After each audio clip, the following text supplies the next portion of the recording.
ଜଗାରେ ଆସିଗଲା ତୋର ସ୍ନାନ ପୂର୍ଣ୍ଣିମା ପୁଣି ଗୋଟେ ବର୍ଷ ପରେ। ଦେଖାଦବୁ ଆଜି ସ୍ନାନ ମଣ୍ଡପରେ ହଜାରେ ଭକ୍ତ ଭିଡ଼ରେ। ଦେଖିବାକୁ ତୋର ଦିବ୍ୟ ଆଭୂଷଣ ଧାଇଁ ଯିବେ କେତେ ଭକ୍ତ। ତୁ ବି ଦେଖିବୁ ତୋ ଭକତକୁ ହୋଇ ପୁଣି କେତେ ସଜ। ଧାଡ଼ି ଧାଡ଼ି ହୋଇ ଆସିବ ବାହାରି ହୋଇ ପୁଣି ଆଗ ପଛ। ଲାଗୁଥିବ ସତେ ସଂସାରରେ ଜଗା ତୋ ବିନା ସବୁ ତୁଚ୍ଛ। ଆଗରେ ଛାଡ଼ିବୁ ସୁଦର୍ଶନଙ୍କୁ ତୁ ପଛରେ ଆସିବୁ ତୁହି। ଦେଖିଦେଲେ ତତେ ସ୍ନାନ ମଣ୍ଡପରେ କେତେ ଆଖି ଯାଏ ରହି। 108 ଗରା ଜଳ ଆସିଥିବ ସୁନା କୂଅରୁ ତୁମ ପାଇଁ। ସେ ଜଳ ମଧ୍ୟରୁ 35 ଗରା ରଖିଥାଉ ନିଜ ପାଇଁ। ମନ ଇଚ୍ଛା ଜଳେ ଖେଳିବୁ ତୁ ଆଜି ଭାବିବୁନି ଆଗ ପଛ। 15 ଦିନ ତୁ ପଡ଼ିବୁ ଜ୍ୱରରେ କରିଦେଇ ସବୁ ତୁଚ୍ଛ।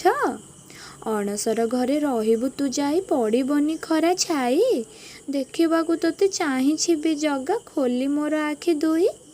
ହଟିଆ ଠାକୁର ବୋଲିରେ ଜଗା ଜାଣିଛେ ରେ ଏ ଜଗତ। କରିବାକୁ ତୋର ଦିବ୍ୟ ଦର୍ଶନ ଚାହିଁ ରହିଥାଏ ଏ ଚାତକ। ଜୟ ଜଗନ୍ନାଥ ସ୍ୱାମୀ।